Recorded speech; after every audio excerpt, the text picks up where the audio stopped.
मंत्री महोदयांना स्पेसिफिक 2-3 प्रश्न विचारायचे फक्त मला। मूळ प्रश्न की आपल्या शेतकऱ्यांना सावकार का जावं लागतं, सावकाराच्या दारात का जावं लागतं, आपण सावकार केलं एक प्रकारे एक अधिकृत परवानगी देत आहे, हा प्रश्न सगळ्यात महत्त्वाचं।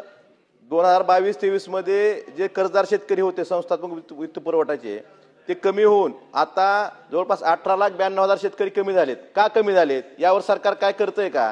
कारण शेतकऱ्यांना आजही आपण कितीही भाषणात सांगितलं की सिबिलची अट लावणार नाही, तर सिबिल बघितल्याशिवाय किंवा सिबिल कमी असलं शेतकऱ्यांना वित्त पुरवठा होत नाही।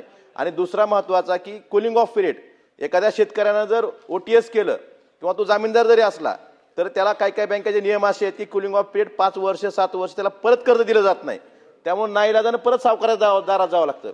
तर सिबिलच्या बाबतीत आणि कूलिंग ऑफ पिरियडच्या बाबतीत फक्त भाषणात न करता प्रत्यक्षात कारवाई करणार का? आणि सिबिल बघितलं म्हणून सिबिलमुळे कर्ज नाकारणाऱ्या कुठल्या एका बँकेवर फौजदारी गुन्हा दाखल केलाय का, याचं उत्तर द्यावं।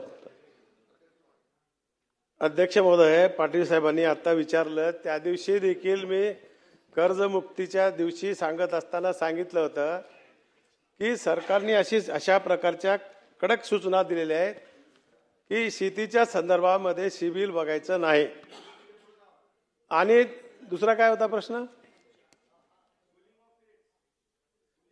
कूलिंग ऑफ पिरियड म्हणजे OTSच्या संदर्भात देखील समजून सांगतो तुम्हाला। कूलिंग ऑफ पिरियड सहकार मंत्री महोदय, एखाद्या शेतकऱ्यानं OTS केलं त्याला परत कर्ज देताना तो कूलिंग ऑफ पिरियड बँकेने ठरवला, काही बँकाचं 5 वर्ष आहे, काही बँका 7 वर्ष, त्याला परत कर्ज देत नाहीत 5 वर्ष 7 वर्ष, त्यामुळे त्याला सावकारदारात नाईलाजानं जावं लागतं।